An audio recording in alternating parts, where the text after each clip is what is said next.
और एक सुंदर दिन प्रभु ने हमारे जीवन में दिया, इसके लिए हम परमेश्वर का धन्यवाद करते हैं। വീണ്ടും ദൈവവചനം കേൾക്കുവാനുള്ള സുലഭമാകുന്ന അവസരമാണ് നമുക്ക് ലഭിച്ചിരിക്കുന്നത്. और एक बार परमेश्वर के वचन को सुनने के लिए एक अच्छा अवसर प्रभु ने हमारे जीवन में दिया। ആന്തരിക സൗഖ്യ ശുശ്രൂഷകളിലേക്ക് നിങ്ങൾക്ക് സ്വാഗതം. आंतरिक चंगाई की सभा में आप सबका स्वागत करते हैं। പ്രാർത്ഥനയോടുകൂടെ നമുക്ക് ഈ ശുശ്രൂഷകൾ ആരംഭിക്കാം. प्रार्थना के साथ हम इस सेवकाई को पूरा आगे चलाएंगे। പിതാവേ, യേശുക്രിസ്തുവിൻ നാമത്തിൽ ഞങ്ങൾ തിരുമുഖത്തേക്ക് നോക്കുന്നു.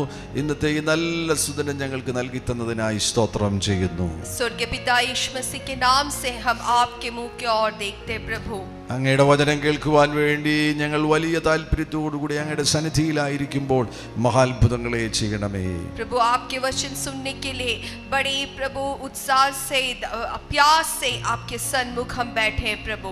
അങ്ങയുടെ സൗഖ്യം, അങ്ങയുടെ വിടുതൽ, അങ്ങയുടെ ആശ്വാസം ഞങ്ങൾ സ്വീകരിക്കുവാൻ ഞങ്ങളെ സഹായിക്കണമേ. प्रभु आपकी ओर से वो चंगाई, आपकी ओर से वो शांति, प्रभु आपकी ओर से वो शांतना पाने के लिए हमें मदद करें। വലിയ അത്ഭുതങ്ങൾ അങ്ങ് ചെയ്യാൻ പോകുന്നതിനായി സ്തോത്രം ചെയ്യുന്നു. बड़े चमत्कार को आप हमारे बीच में करने जा रहे प्रभु, इसके लिए धन्यवाद। അങ്ങ് നൽകിയിരിക്കുന്ന അധികാരം ഉപയോഗിച്ച് പിശാചിനെയും അവരുടെ പ്രവൃത്തികളെയും അവനൊപ്പം പ്രവർത്തിക്കുന്ന ദുരാത്മാക്കളെയും ബന്ധിച്ച് അവരുടെ പ്രവൃത്തികളെ നിഷ്ക്രിയമാക്കി അവയോട് കൽപ്പിക്കുന്നു, യേശു ക്രിസ്തുവിൻ കാൽ കീഴെ പോക, അവിടെ തുടരുക. यीशु मसीह के दिए हुए अधिकार से इस समय शैतान की हरेक चालों को, हरेक प्रयत्नों को यीशु मसीह के नाम से बांधते हैं और यीशु मसीह के पैरों तले जाने की आज्ञा देते हैं। പരിശുദ്ധാത്മാവേ, അങ്ങേ കൂടാതെ ഞങ്ങൾക്കൊന്നും ചെയ്യുവാൻ കഴിയില്ല. അങ്ങ് കടന്നു വരണമേ. അങ്ങ് കടന്നു വന്ന് ഈ ശുശ്രൂഷകളുടെ നേതൃത്വം ഏറ്റെടുക്കണമേ. पवित्र आत्मा आपके बिना हम कुछ भी नहीं कर सकते। पवित्र आत्मा आप आकर हमारी सेवकाई में मदद करें। പരിശുദ്ധാത്മാവ് ഈ ശുശ്രൂഷകളുടെ നേതൃത്വം ഏറ്റെടുത്തിരിക്കുന്നതിനായി സ്തോത്രം, സ്തോത്രം, സ്തോത്രം. पवित्र आत्मा आकर इस सेवकाई का पूरा नियंत्रण ले लिया, इसके लिए हम आपका धन्यवाद देते हैं। സകല മഹത്വവും സ്തുതിയും സ്തോത്രവും ഞങ്ങൾ യേശുവിന് അർപ്പിക്കുന്നു. सारी महिमा दर हम यीशु मसीह को देते हैं। യേശുവിൻ നാമത്തിൽ തന്നെ. यीशु मसीह के नाम से। ആന്തരിക സംഘർഷങ്ങളുടെ കാരണങ്ങൾ, എന്തുകൊണ്ടാണ് ഒരു വ്യക്തിയിൽ ആന്തരിക മുറിവുകൾ ഉണ്ടാകുന്നത്, ആന്തരിക സംഘർഷങ്ങൾ ഉണ്ടാകുന്നത്? Causes of inner wounds. आंतरिक घाव या आंतरिक प्रश्नों का जो कारण क्या है, इसको अभी देखेंगे हम। ഒന്നാമതായിട്ട് ജനറേഷണൽ ഇഷ്യൂസ്, മുൻ തലമുറകളിൽ നിന്ന് നമ്മുടെ മേൽ വരുന്ന സംഘർഷങ്ങൾ. और सबसे पहला है पीढ़ीगत समस्या, हमारे पूर्वजों से आने वाली ऐसी समस्याएं। ജനറേഷണൽ കേഴ്സസ് എന്ന് പറയാറുണ്ട്, പാരമ്പര്യ ശാപങ്ങളെന്ന് അതിന് പറയാറുണ്ട്. എന്നാൽ പുതിയ നിയമത്തിന്റെ അടിസ്ഥാനത്തിൽ യേശുക്രിസ്തുവിൽ വിശ്വസിക്കുന്ന ഒരു വ്യക്തിയിൽ ശാപങ്ങളില്ല. और उसको जनरेशनल कर्सेस कहते हैं, श्राप कहते हैं, या पीढ़ीगत आने वाली श्राप कहते हैं। लेकिन नए नियम के अनुसार, नए नियम में परमेश्वर यीशु को स्वीकार किया व्यक्ति के ऊपर श्राप नहीं है। മരത്തിന്മേൽ തൂങ്ങുന്നവനെല്ലാം ശപിക്കപ്പെട്ടവൻ എന്ന് എഴുതിയിരിക്കുന്നത് പോലെ ക്രിസ്തു നമുക്ക് വേണ്ടി ശാപമായി തീർന്നിരിക്കുന്നതിനാൽ ന്യായപ്രമാണത്തിന്റെ ശാപത്തിൽ നിന്ന് അവിടുന്ന് നമ്മെ വിലയ്ക്ക് വാങ്ങിയിരിക്കുകയാണ്. यीशु मसीह के क्रूशीकरण के कारण, जैसे वचन में लिखा है, जो क्रूस पर लटकाया जाएगा उसने हमारे पाप को ले लिया है। यीशु मसीह के कारण हमारे ऊपर श्राप नहीं है। ക്രൂശിൽ നിന്നൊഴുകുന്ന ആ സാധ്യതയെ നാം നമ്മുടെ സ്വന്തമാക്കണം. यीशु मसीह के क्रूस से बहने वाली वो बड़ी संभावना को हमें अपना कर लेना है। ചില ദൈവമക്കളുടെ ജീവിതത്തിൽ ശ്രദ്ധിച്ചിട്ടുണ്ട്, അവർക്ക് അത് സ്വന്തമാക്കുവാൻ കഴിയാതെ വരുന്നു. വിശ്വാസത്താൽ അത് സ്വന്തമാക്കുവാൻ കഴിയാതെ വരുന്നു. कई परमेश्वर के संतान के जीवन में हमने देखा है कि वो इस बड़े सफलता को अपने जीवन में लेने के लिए वो सकते नहीं हैं, वो अपने विश्वास नहीं कर पाते ये बड़ी संभावना को। അങ്ങനെയുള്ളവരിൽ മുൻതലമുറകളിൽ നിന്നുള്ള സംഘർഷങ്ങൾ പ്രകടമാകുന്നത് ശ്രദ്ധിച്ചിട്ടുണ്ട്, മാനിഫെസ്റ്റ് ചെയ്യുന്നത് ശ്രദ്ധിച്ചിട്ടുണ്ട്. और ऐसे लोगों के जीवन में उनके पिछले पीढ़ी से आने वाली बातें उनको प्रभावित करते हुए हमने देखा है। മുൻതലമുറകൾ ചെയ്തതിന്റെ പരിണിത ഫലങ്ങൾ ആന്തരിക സംഘർഷങ്ങളായിട്ട് അവർ അനുഭവിക്കുന്നു. उनके जो पहले जो पीढ़ी है किए हुए कार्यों के कारण आज वो आंतरिक दूसरे घाव में या परेशानियों में पड़े हैं അവരെ സ്വാതന്ത്ര്യത്തിലേക്ക് നയിക്കേണ്ടത് വചന ശുശ്രൂഷയുടെ ഭാഗമാകുന്നു. और उनको भी उस स्वतंत्रता में लाने का वचन की सेवकाई का एक दौत्य है. വചനത്തിന്റെ സത്യങ്ങൾ അവർക്ക് മനസ്സിലാകുമ്പോൾ ക്രൂശിലെ ആ വലിയ സാധ്യതയെ അവരുടെ സ്വന്തമാക്കുവാൻ കഴിയും. जब वचन में लिखा हुआ सच्चाई को वो समझेंगे तो क्रूस पर वो बड़ी जो संभावना है वो हम अपना सकते हैं. പുറപ്പാട് പുസ്തകം 34-ാമത്തെ അധ്യായം 5 മുതൽ 7 വരെയുള്ള വാക്യങ്ങൾ ശ്രദ്ധിക്കുക. निर्गमन उसका 34वां अध्याय उसका 5 से लेकर 7 तक वचनों को ध्यान देंगे. അപ്പോൾ യഹോവ മേഘത്തിൽ ഇറങ്ങി അവിടെ അവന്റെ അടുക്കൽ നിന്ന് യഹോവയുടെ നാമത്തെ ഘോഷിച്ചു. യഹോവ അവന്റെ മുമ്പാകെ കടന്നു ഘോഷിച്ചതെന്തെന്നാൽ യഹോവയായ ദൈവം കരുണയും കൃപയുമുള്ളവൻ, ദീർഘക്ഷമയും മഹാദയും വിശ്വസ്തതയുമുള്ളവൻ, 1000 ദയ പാലിക്കുന്നവൻ, അകൃത്യവും അതിക്രമവും പാപവും ക്ഷമിക്കുന്നവൻ, കുറ്റമുള്ളവനെ വെറുതെ വിടാതെ പിതാക്കന്മാരുടെ അകൃത്യം മക്കളുടെ മേലും മക്കളുടെ മക്കളുടെ മേലും 3-ാമത്തെയും 4-ാമത്തെയും തലമുറയോളം സന്ദർശിക്കുന്നവൻ. उसके 5वें पद से तब यहोवा ने बादल पर उतरकर उस संघ में खड़ा होकर यहोवा नाम का प्रचार किया.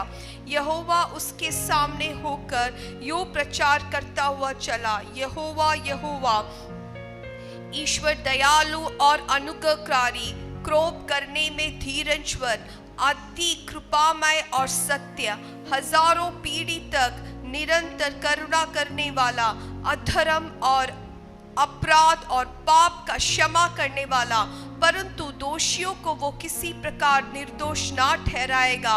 वो पितरों के अधर्म को ठंड के बेटे वर्तन पोते और पर पोतों को भी देने वाला है. ഈ വാക്യത്തിലെ ചില ഭാഗങ്ങൾ ശ്രദ്ധിക്കുക. കുറ്റമുള്ളവനെ വെറുതെ വിടാതെ പിതാക്കന്മാരുടെ അകൃത്യം മക്കളുടെ മേലും മക്കളുടെ മക്കളുടെ മേലും 3-ാമത്തെയും 4-ാമത്തെയും തലമുറയോളം സന്ദർശിക്കുന്നവൻ. इस वचन को ध्यान दीजिए, वहां पे लिखा है परंतु दोषी को वो किसी प्रकार निर्दोष ना ठहराएगा. वो पितरों के अधर्म का दंड उनके बेटे वरना पोते और परपोते को भी देने वाला. മുൻ തലമുറകൾ ചെയ്യുന്ന കുറ്റകൃത്യങ്ങളുടെ പാപങ്ങളുടെ തെറ്റുകളുടെ പരിണിത ഫലങ്ങൾ അടുത്ത തലമുറകൾ അനുഭവിക്കേണ്ടതായി വരുമെന്നാണ് ഈ വചനത്തിൽ നിന്ന് നമുക്ക് മനസ്സിലാകുന്നത്. तो ये वचन से हम समझते हैं हमारे जो पिछले पीढ़ी है उनके किए हुए कार्यों से जो श्राप आता है वो आने वाले पीढ़ी पर भी होता है. നമുക്കത് കാണുവാൻ കഴിയുന്നുണ്ട്. മദ്യപാനിയുടെ മകൻ മദ്യപാനിയായി തീരുന്നു. हम उसको अपने समाज में देखते हैं, एक शराबी का बेटा शराबी हो रहा है. മോഷണം നടത്തിയവന്റെ മകന്റെ മേലും അതേ നിലവാരത്തിലുള്ള മോഷണത്തിന്റെ സ്വഭാവം കാണുന്നു. और एक चोर जो चोरी करता है उसके बेटे के जीवन में भी वही स्वभाव को देखते हैं. അപ്പൻ അപ്പൂപ്പന്മാരിൽ ഉണ്ടായിരുന്ന കോപ സ്വഭാവം മക്കളിൽ കാണുന്നു, കൊച്ചുമക്കളിൽ കാണുന്നു. बाप परदादाओं में जो स्वभाव था, गुस्से का स्वभाव था, वो बच्चों के जीवन में दिख रहा है. മുൻ തലമുറകളിൽ നിന്ന് ഇങ്ങനെയുള്ള പല കാര്യങ്ങളും അടുത്ത തലമുറയിലേക്ക് വരുമെന്നുള്ളത് വ്യക്തമാകുന്നു. और पहले जो पीढ़ी है उससे ऐसे कई बार अभी के जो पीढ़ी के ऊपर आते हुए हम देख रहे हैं. നമ്മുടെ ശരീരം തന്നെ ശ്രദ്ധിച്ചാൽ മതി. ചിലപ്പോൾ നമ്മുടെ ശരീരത്തിന്റെ ആ നിറമെന്ന് പറയുന്നത് അപ്പൻ്റെതായിരിക്കാം, വല്യപ്പൻ്റെതായിരിക്കാം. കണ്ണിന്റെ ആ ഷേപ്പ് ശ്രദ്ധിക്കുക, മൂക്കിന്റെ ആ ഷേപ്പ് ശ്രദ്ധിക്കുക, തലമുടി ശ്രദ്ധിക്കുക. അങ്ങനെ ശരീരത്തിൽ തന്നെ മുൻ തലമുറകളിൽ നിന്നുള്ള രൂപവും ഭാവവും അടുത്ത തലമുറകളിലേക്ക് പകരപ്പെടുന്നുണ്ട്. हम अपने शरीर को भी देखेंगे, हम समझ सकते हैं हमारा नाक नहीं तो हमारा रंग हमारे बाप या हमारे दादा दादी के से मिला हुआ है. हमारे जो शरीर का अंग उसका कई ऐसे बातें हैं जो हमारे परिवार से हमारे माता पिता से आते हैं. നല്ല കാര്യങ്ങളും മുൻ തലമുറകളിൽ നിന്നുള്ളത് അടുത്ത തലമുറകളിലേക്ക് പകരപ്പെടും. अच्छे बात भी जो गए पीढ़ी है उससे अभी के पीढ़ी में आ सकता है. പൗലോസ് തിമോത്തിയോസിനെ കുറിച്ച് പറയുമ്പോൾ 2 തിമോത്തിയോസ് അതിൻ്റെ 1-ാമത്തെ അധ്യായം 3 മുതലുള്ള വാക്യങ്ങളിൽ എൻ്റെ പ്രാർത്ഥനയിൽ രാവും പകലും ഇടവിടാതെ നിന്നെ സ്മരിച്ച് നിന്റെ കണ്ണുനീർ ഓർത്തും നിന്നെ കണ്ടും സന്തോഷപൂർണനാകുവാൻ വാഞ്ചിച്ചും കൊണ്ട് ഞാൻ പൂർവന്മാരുടെ ദൃഷ്ടാന്തം അനുസരിച്ച് നിർമ്മല മനസാക്ഷിയോടെ ആരാധിക്കുന്ന ദൈവത്തിന് നിന്റെ നിർവ്യാജ വിശ്വാസത്തിൻ്റെ ഓർമ്മ നിമിത്തം നിന്റെ നിർവ്യാജ വിശ്വാസത്തിൻ്റെ ഓർമ്മ നിമിത്തം സ്തോത്രം ചെയ്യുന്നു. ആ വിശ്വാസം ആദ്യം നിന്റെ വല്യമ്മ ലോവീസിലും അമ്മ യുനീക്കയിലും ഉണ്ടായിരുന്നു, നിന്നിലുമുണ്ടെന്ന് ഞാൻ ഉറച്ചിരിക്കുന്നു. दूसरे तिमोती उसका पहला अध्याय उसका 3 पद से हम देख सकते हैं पौलुस तिमोती के लिए इस प्रकार से कहता है कि तुम्हारे अंदर जो विश्वास है वो विश्वास को मैंने देखा है, मैंने देखा कि वो तुम्हारे दादा नानी के अंदर था और वो तुम्हारी माँ के अंदर भी था. ആമേൻ. അപ്പോൾ വല്യമ്മയിലും ആ വിശ്വാസം ഉണ്ടായിരുന്നു, അമ്മയിലും ആ വിശ്വാസം ഉണ്ടായിരുന്നു. ഇപ്പം മകനിൽ തിമോത്തിയോസിലും ആ വിശ്വാസം വെളിപ്പെട്ടിരിക്കുകയാണ്. अभी देखिए उसके नानी के जीवन में वो विश्वास था, उसके माँ के जीवन में वो विश्वास था, अभी वो बेटा तिमोती के जीवन में भी वही विश्वास है. പ്രാർത്ഥിക്കുന്ന അപ്പനമ്മമാരുടെ മക്കൾ പ്രാർത്ഥിക്കുന്നവരായി തീരുന്നു. जो माता पिता प्रार्थना करते हैं उनके बच्चे प्रार्थना करने वाले होंगे. ദൈവവേല ചെയ്ത അപ്പനമ്മമാരുടെ മക്കൾ ദൈവവേല ചെയ്യുന്നവരായി തീരുന്നു. परमेश्वर की सेवकाई करने वाले जो माता पिता हैं उनके बच्चे परमेश्वर की सेवकाई करेंगे. നല്ല കാര്യങ്ങളും മുൻ തലമുറകളിൽ നിന്ന് അടുത്ത തലമുറകളിലേക്ക് പകരപ്പെടുന്നുണ്ട്. और अच्छे बात भी पिछले पीढ़ी से नई पीढ़ी की ओर आता है. അതുതന്നെയാണ് അതിൻ്റെ എതിർവശം. ചെയ്ത കുറ്റകൃത്യങ്ങളും തിന്മകളും പാപങ്ങളും ഇതാ അടുത്ത തലമുറകളിലേക്ക് പകരപ്പെടുന്നു. और ऐसे ही हम देखते हैं पिछले पीढ़ी ने जो कार्य को किया, जो गलती को किया, वो आने वाले पीढ़ी के ऊपर भी आ सकता है. അത് വരുത്തി വെക്കുന്നത് ഒരു ശാപമാണ്. और वो जो लेकर आता है वो श्राप है. മടങ്ങി പുറപ്പാട് പുസ്തകം 34-ാമത്തെ അധ്യായത്തിലേക്ക് വരുമ്പോൾ 5 മുതലുള്ള 7 വരെയുള്ള വാക്യങ്ങളിൽ അവിടെ മറ്റൊരു കാര്യം കൂടെ ശ്രദ്ധിക്കേണ്ടത് ആവശ്യമാണ്. और निर्गमन की किताब उसका 34वां अध्याय में जब हम वापस जाएंगे उस वचनों में और एक बात हमें ध्यान देना है. അകൃത്യവും അതിക്രമവും പാപവും എന്ന് 3 പദങ്ങൾ പറഞ്ഞിരിക്കുന്നു. वहां पर हम देख सकते हैं 3 पद का इस्तेमाल किया गया है, अधर्म, अपराध और पाप. Sin, transgression and iniquity. അവിടെ പാപത്തിന് ഒരു വളർച്ച ഉള്ളതുപോലെ തോന്നുന്നു, ഒരു പ്രോഗ്രഷൻ ഉള്ളതുപോലെ തോന്നുന്നു. സിന് ട്രാൻസ്ഗ്രഷൻ ആയി തീരുന്നു, ട്രാൻസ്ഗ്രഷൻ ഇനിക്വിറ്റി ആയി തീരുന്നു. उस वचन को जब पढ़ते हैं हमें लगता है कि पाप जो है पाप बढ़ता है कर उसमें वृद्धि होता है कर देखते हैं पाप जब बढ़कर अपराध हो जाते हैं और फिर उसको आगे जाते वो अधर्म बन जाता है. ഒരിക്കൽ കൂടെ അടിവരയിടുക. പാപം, അതിക്രമം, അകൃത്യം, sin, transgression and iniquity. और एक बार आप उसको ध्यान दीजिए, पाप, अपराध और അധരം. വൺ ടൈം സിൻ ആണ്, വൺ ടൈം ആക്ഷൻ ആണ്. ദൈവത്തിന്റെ കൽപ്പനയെ ലംഘിക്കുന്ന വൺ ടൈം ആക്ഷൻ ആണ് സിൻ എന്ന് പറയുന്നത്. पाप जो है परमेश्वर की व्यवस्था में एक बार को जब हम तोड़ते हैं उसको पाप कहते हैं. അത് വീണ്ടും വീണ്ടും ആവർത്തിച്ച് ചെയ്യുവാൻ തുടങ്ങുമ്പോൾ അത് അതിക്രമമായി തീരുന്നു. जब उसी बात को बार बार करते हैं तो वो अपराध होता है. എന്നാൽ അതില്ലാതെ ജീവിക്കുവാൻ കഴിയാത്തൊരു നിലവാരത്തിലേക്ക് എത്തിച്ചേരുമ്പോൾ അത് ആ വ്യക്തിയുടെ സ്വഭാവത്തിന്റെ ഭാഗമായി തീരുമ്പോൾ, സെക്കൻഡ് നേച്ചർ ആയി തീരുമ്പോൾ അത് അതിക്രമമായി, ആമീൻ, അത് അകൃത്യമായി തീരുകയാണ്, ഇന്നിക്വിറ്റി ആയി തീരുകയാണ്. लेकिन वो जो पाप है वो व्यक्ति का एक भाग बन गया, उसके बिना वो जी नहीं सकता, उसका स्वभाव बन गया, तब वो पाप अभी उसके जीवन में अधर्म बन जाता है. അകൃത്യത്തിന്റെ നിലവാരത്തിലേക്ക് അത് എത്തിച്ചേരുമ്പോൾ, ഇനിക്വിറ്റി നിലവാരത്തിലേക്ക് എത്തിച്ചേരുമ്പോൾ ആ വ്യക്തിയുടെ സ്വഭാവത്തിന്റെ ഭാഗമായി തീരുകയാണ്. ഒരു കാര്യം സ്വഭാവത്തിന്റെ ഭാഗമായി തീരുമ്പോൾ നമുക്ക് വളരെ വ്യക്തമായിട്ട് അത് മനസ്സിലാക്കുവാൻ കഴിയുന്നു. അത് ആ വ്യക്തിയുടെ DNA-യിൽ പ്രിന്റഡ് ആകുകയാണ്. जब वो अधर्म तक पहुंच जाते हैं, वो जो पाप का स्वभाव उस व्यक्ति का स्वभाव बन जाता है, उसका जीवन शैली बन जाता है, जिससे उसके DNA तक वो प्रभाव कर सकता है. ആമേൻ. ഈ നിലയിലുള്ള ഒരു perversion, this perversion changes the DNA RNA structure of the flesh, resulting in genetic changes that are passed on from generation to generation. ഈ നിലയിൽ അത് ആ വ്യക്തിയുടെ സ്വഭാവമായി തീരുമ്പോൾ ആ വ്യക്തിയുടെ DNA RNA സ്ട്രക്ചറിൽ തന്നെ മാറ്റം വരുത്തുകയാണ്. അത് ഒരു ജനറേഷനിൽ നിന്ന് അടുത്ത ജനറേഷനിലേക്ക് പാസ് ഓൺ ചെയ്യുന്നു. ഗർഭപാത്രത്തിൽ കുഞ്ഞ് ഉരുവാകുമ്പോൾ തന്നെ ആ കുഞ്ഞിന്റെ DNA-യുടെ ഭാഗമായി തീരുകയാണത്. और जब ये पाप अधर्म बन जाता है, ये जो है ये कंटिन्यूस होने के कारण यहाँ पे एक परवेशन होता है या विकृति होता है, जिससे उस डीएनए भी परिवर्तन होता है। तो वो माँ के कोख में जब बच्चा जन्म लेता है, वो डीएनए में वो വിരക്കിത് से वो उत्पन्न होता है। ശാസ്ത്രം പറയുന്നത് ഡിഎൻഎയിലുള്ള കാര്യങ്ങളെല്ലാം എഴുതിയിരിക്കുന്നത് പോലെയാണ്. മില്യൺസ് ആൻഡ് ട്രില്യൺസ് ഓഫ് കാര്യങ്ങൾ നമ്മുടെ ഡിഎൻഎയിൽ റൈറ്റിംഗ് ഫോമിലാണുള്ളത്.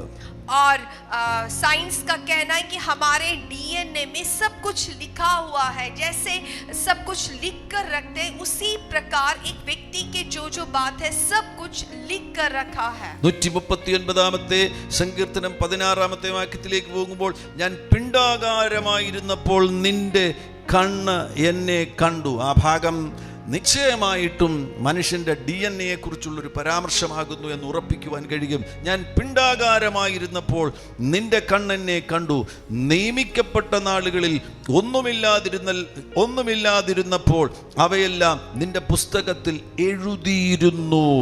भजन संगीता 39 का 16 पद में हम देख सकते हैं, वहां लिखा है, तेरी आंखों ने मेरे बडोल तत्व को देखा और मेरे सब अंग जो दिन दिन बनते जाते थे वो रचने से पहले है तुम्हारे पुस्तकों में लिखा है. ആമേൻ. ദൈവത്തിന്റെ പുസ്തകത്തിൽ എഴുതിയിരുന്നു.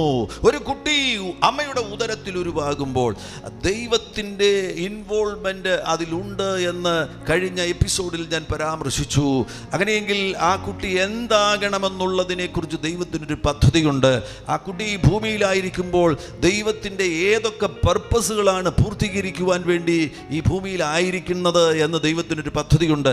അതെല്ലാം ദൈവത്തിൻ്റെ പുസ്തകത്തിൽ എഴുതിയിരിക്കുന്നു. जैसे कि एक माँ के कोख में एक बच्चा उत्पन्न होता है, उसी समय हम देख सकते हैं कि परमेश्वर को उस बच्चे से बहुत ही योजना होता है. पिछले एपिसोड में भी मैंने ये आपको समझाया था, एक बच्चा माँ के कोख में उत्पन्न होते ही उसके प्रति परमेश्वर को योजना है. और इस वचन के अनुसार हम देख सकते हैं, एक एक व्यक्ति के बारे में, एक एक बच्चे के बारे में परमेश्वर अपने पुस्तक में लिख कर रखा है. ദൈവത്തിന്റെ പുസ്തകത്തിൽ ആ കുഞ്ഞിനെ കുറിച്ച് എഴുതിയിരിക്കുന്ന കാര്യങ്ങളാണ് അവന്റെ DNA-യിൽ എഴുതപ്പെടേണ്ടത്. और परमेश्वर के द्वारा लिखे जाने वाले वो बच्चे के बारे में जो लिखा जाना है, वो उस बच्चे के DNA में आना है. എന്നാൽ ആ DNA-യിൽ ഏതൊക്കെയോ ഓവർ റൈറ്റിംഗ് വന്നിട്ടുണ്ട്. എന്തൊക്കെയോ കാര്യങ്ങൾ അതിൻ്റെ മുകളിൽ, ദൈവം എഴുതിയതിൻ്റെ മുകളിൽ എന്തൊക്കെയോ കാര്യങ്ങൾ എഴുതപ്പെട്ടിട്ടുണ്ട് എന്നത് വളരെ വ്യക്തമായിട്ട് നമുക്ക് കൊലോസ്യ ലേഖനത്തിൽ നിന്ന് മനസ്സിലാക്കുവാൻ കഴിയുന്നു. लेकिन परमेश्वर के लिखा हुआ DNA के ऊपर कुछ ओवर राइटिंग आता है, उसके ऊपर कुछ और लिख रहा है. इसको हम कोलोसियों की किताब में देख सकते हैं. മനുഷ്യൻ ചെയ്യുന്ന അകൃത്യങ്ങൾ മുഖാന്തരമായിട്ട് അവന്റെ DNA RNA സ്ട്രക്ചറിന് മാറ്റം വരുമ്പോൾ ഒരു ഓവർ റൈറ്റിംഗ് അവിടെ നടക്കുകയാണ്. जब मनुष्य किया हुआ अधर्म के कारण उसके DNA RNA में जो परिवर्तन होता है, बदलाव होता है, इससे परमेश्वर का लिखा हुआ बातों के ऊपर एक ओवर राइटिंग आ रहा है. ആ മുകളിൽ എഴുതിയിരിക്കുന്ന കാര്യങ്ങളെ മായ്ച്ചു കളയുവാൻ യേശുക്രിസ്തുവിന് മാത്രമേ കഴിയത്തുള്ളൂ. और जो ओवर राइटिंग हुआ है, जिसके ऊपर में लिखा है, उसको हटाना बस यीशु मसीह से ही संभव है. ഈ വാക്യം ശ്രദ്ധിക്കുക. കൊലോസ്യ ലേഖനം 2-ാമത്തെ അധ്യായം 13-14 വാക്യങ്ങൾ. അതിക്രമങ്ങളിലും നിങ്ങളുടെ ജഡത്തിന്റെ അഗ്രചർമ്മത്തിലും മരിച്ചവരായിരുന്ന നിങ്ങളെയും അവൻ അവനോടുകൂടെ ജീവിപ്പിച്ചു. അതിക്രമങ്ങളെയൊക്കെയും നമ്മോട് ക്ഷമിച്ച അതിക്രമങ്ങളെയൊക്കെയും നമ്മോട് ക്ഷമിച്ച് ചട്ടങ്ങളാൽ നമുക്ക് വിരോധവും, ചട്ടങ്ങളാൽ, നിയമങ്ങളാൽ, ന്യായപ്രമാണത്താൽ നമുക്ക് വിരോധവും പ്രതികൂലവുമായിരുന്ന കൈയെഴുത്തു മായിച്ച്, നമുക്കെതിരെ ഒരു എഴുത്തുണ്ടായിരുന്നു, കൈയെഴുത്തു മായിച്ച് ക്രൂശിൽ തറച്ച് നടുവിൽ നിന്നു നീക്കിക്കളഞ്ഞു. വാഴ്ചകളെയും അധികാരങ്ങളെയും ആയുധവർഗം വയ്പ്പിച്ച് ക്രൂശിൽ അവരുടെ മേൽ ജയോത്സവം കൊണ്ടാടി അവരെ പരസ്യമായ കാഴ്ചയാക്കി. और कुलूसियों 2 उसका 14 से जो पद है उसको ध्यान दीजिए. वहां लिखा है, और विधियों का वो लेख, यहाँ लिखा है वो लेख जो हमारे नाम पर हमारे विरोध में था, वो मिटा डाला. तो हमारे जो नाम के ऊपर कुछ ऊपर कुछ लिखा है, ओवर राइटिंग है, उसको मिटा डाला और उसे क्रूस पर कीलियों में चढ़ाकर सामने से हटा दिया है और उसने प्रधानों और अधिकारों के ऊपर से उतार कर उसे खुल्लम खुल्लम तमाशा बना दिया है। इस वचन से हम देख सकते हैं क्रूस पर उस कीलियों पे चढ़कर हमारे ऊपर जो हमारे विरोध में लिखा हुआ बातों को यीशु मसीह मिटा डालता है। വളരെ വ്യക്തമായിട്ട് അവിടെ ഒരു കൈയെഴുത്ത്, ഒരു ഓവർ റൈറ്റിംഗ് കാണുവാൻ കഴിയുന്നു. അത് ആരെഴുതിയതാണ്, അത് എന്നെഴുതിയതാണ്? ഈ ചോദ്യങ്ങൾക്കൊന്നും ആമേൻ കൃത്യമാകുന്ന മറുപടികൾ നമുക്ക് പറയുവാൻ കഴിയുകയില്ല. എന്നാൽ ആമേൻ പഴയ നിയമത്തിലെ വാക്യങ്ങളുടെ അടിസ്ഥാനത്തിൽ ഈ ഭാഗങ്ങൾ ചേർത്ത് വെച്ച് പഠിക്കുമ്പോൾ നമുക്ക് കാണുവാൻ കഴിയുന്നു, മുൻ തലമുറകൾ ചെയ്ത അകൃത്യത്തിൻ്റെ പരിണത ഫലമായിട്ട് നമ്മുടെ DNA-യുടെ മേൽ ഒരു ഓവർ റൈറ്റിംഗ് വന്നിട്ടുണ്ട്. ആ ഓവർ റൈറ്റിംഗ് യേശു ക്രിസ്തു കാൽവറി ക്രൂശിൽ മായ്ച്ചു കളഞ്ഞിരിക്കുന്നു. और इस वचन के अनुसार विधियों का वो लेख जो हमारे नाम के विरुद्ध लिखा है, तो ये जो ओवर राइटिंग है ये किसने लिखा? इसके लिए कोई उत्तर नहीं है। लेकिन जब हम पुराने नियम में देखते हैं, पुराने नियम के वचन के अनुसार हम समझ सकते हैं ये ओवर राइटिंग आया है हमारे पूर्व दादाओं के द्वारा किए हुए कार्य से जो श्राप आए हैं अगले पीढ़ी के ऊपर, वो एक ओवर राइटिंग के जैसा है। മുൻ തലമുറകളിൽ നിന്ന് വന്നിരിക്കുന്ന ശാപങ്ങൾ, पिछले पीढ़ी से आने वाले श्राप, മുൻ തലമുറകളിൽ നിന്ന് വന്നിരിക്കുന്ന അകൃത്യങ്ങൾ, और पिछले पीढ़ी से आने वाला अपराध, ജനറേഷണൽ ആയിട്ടുള്ള സ്പിരിറ്റ്സ്, പാരമ്പര്യമായിട്ട് ഒരു തലമുറയിൽ നിന്ന് അടുത്ത തലമുറയിലേക്ക് പാസ് ഓൺ ചെയ്യുന്ന ദുരാത്മാക്കൾ, और पीढ़ीगत दुष्ट आत्माएं, पीढ़ीगत दुष्ट आत्माएं एक पीढ़ी से दूसरे पीढ़ी से तीसरे पीढ़ी पे जाते हैं, പാരമ്പര്യ രോഗങ്ങൾ, और पीढ़ीगत बीमारी, അപ്പന് ഹാർട്ട് പ്രോബ്ലം വന്നു, മകനും അതേ പ്രോബ്ലം തന്നെ അവന്റെ 48-ാം വയസ്സിൽ ഉണ്ടാകുന്നു. और पिता को हार्ट डिसीज था, वही प्रॉब्लम बेटे के जीवन में है उसके 48 ईयर में. അമ്മയ്ക്ക് ഡയബറ്റീസ് ഉണ്ട്, മക്കൾക്കും ഡയബറ്റീസ് വരുന്നു. और माँ को डायबिटिक्स है और बच्चों को भी वो हो रहा है. ജനറേഷണൽ സിക്നസ്, और पारंपरिक बीमारी. ഇതെല്ലാം ഒരു കുട്ടി ഉദരത്തിൽ കൺസീവ്ഡ് ആകുമ്പോൾ DNA-യിലൂടെ ട്രാൻസ്ഫർ ആകുകയാണ്. एक बच्चा माँ के कोख में जब उत्पन्न होता है उसी समय DNA में ये सब ट्रांसफर हो रहा है. അവിടെ ആ ശരീരം ഉടലെടുക്കുന്ന സന്ദർഭത്തിൽ, जब वो शरीर वहां पर बनता है, ഞാൻ കഴിഞ്ഞ ദിവസം പറഞ്ഞതുപോലെ ക്രോമസോംസ് ചേരുമ്പോൾ ആ അപ്പനിൽ നിന്ന് വരുന്ന ക്രോമസോം അമ്മയുടെ ക്രോമസോമായി ആ കൺസെപ്ഷനിൽ ചേരുമ്പോൾ അവിടെ ആദ്യമായിട്ടുണ്ടാകുന്ന ഒന്നാമത്തെ സെല്ലിൽ തന്നെ ഈ കുട്ടിയുടെ DNA അപ്പനിൽ നിന്നും അമ്മയിൽ നിന്നും ലഭിക്കുന്ന കാര്യങ്ങളെല്ലാം അവൻ്റെ ശരീരം എങ്ങനെയുള്ളതായിരിക്കണമെന്ന് ആ DNA കോഡിംഗ് മുഴുവൻ ഒന്നാമത്തെ സെല്ലിൽ തന്നെ ഉണ്ട്. और जिस प्रकार से मैंने पिछले एपिसोड में कहा, एक माता पिता के द्वारा जब वो बच्चा उत्पन्न होता है, वो क्रोमोसोम जब मिल जाता है, एक हो जाता है, वो पहले जो सेल है उसी में वो बच्चा का शरीर कैसा होना है, उसका रूप कैसा होना है, वो सब वो DNA में लिखा हुआ होता है. ആ കൺസെപ്ഷൻ നടക്കുന്ന സമയത്ത് തന്നെ ഈ DNA-യിൽ ഈ ട്രാൻസ്ഫർ എല്ലാം നടക്കുകയാണ്. Generational curse, generational iniquity, generational spirits, generational sickness, ഇതെല്ലാം ആ കുട്ടിയിലേക്ക് ട്രാൻസ്ഫർ ആകുകയാണ്. और वो बच्चा माँ के कोख में जन्म होते उसी समय जो पीढ़ीगत श्राप है, पीढ़ीगत बीमारी है, पीढ़ीगत जो दुष्ट आत्मा को प्रभाव है, ये सब उस बच्चे के जीवन में चल रहा है. ആ വ്യക്തി യേശുവിനെ രക്ഷകനും കർത്താവുമായി സ്വീകരിക്കുമ്പോൾ, जब वो व्यक्ति यीशु मसीह को अपना प्रभु उद्धारकर्ता स्वीकार करते हैं, യേശു ക്രിസ്തു ആ കൈയെടുത്ത് കാൽവറിയിൽ മായ്ച്ചു കളഞ്ഞിരിക്കുന്നതിനാൽ, यीशु मसीह कैलवरी क्रूस पर उसके ऊपर जो लिखा हुआ लेख है उसको मिटा डालता है. അവന്റെ DNA-യുടെ പുറത്തുള്ള DNA-യുടെ മുകളിൽ നല്ല എഴുത്തിന്റെ മുകളിലുള്ള ഓവർ റൈറ്റിംഗിനെ യേശുവിൻ നാമത്തിൽ മായ്ച്ചു കളയുവാൻ കഴിയും. और उसके DNA के ऊपर जो लिखा, जो विधियों का जो लेख है, उसके विरोध में जो लेख है, ओवर राइटिंग को यीशु मिटा डालता ഒരൊറ്റ है. പാരമ്പര്യ ശാപവും നിന്റെ ജീവിതത്തിൽ തുടരത്തില്ല. एक पारंपरिक शाप भी तुम्हारे जीवन में वो बना नहीं रहेगा. നീ ഒരു പുതിയ നിയമ വിശ്വാസിയാണ് എങ്കിൽ, अगर आप नए नियम के एक अविश्वासी है। പാരമ്പര്യ ശാപം മുഖാന്തരമായി വന്നിരിക്കുന്ന സകല ആന്തരിക സംഘർഷങ്ങളെയും നിനക്ക് അതിജീവിക്കുവാൻ കഴിയും. സകല പാരമ്പര്യ ശാപങ്ങളെയും നിനക്ക് തകർക്കുവാൻ കഴിയും.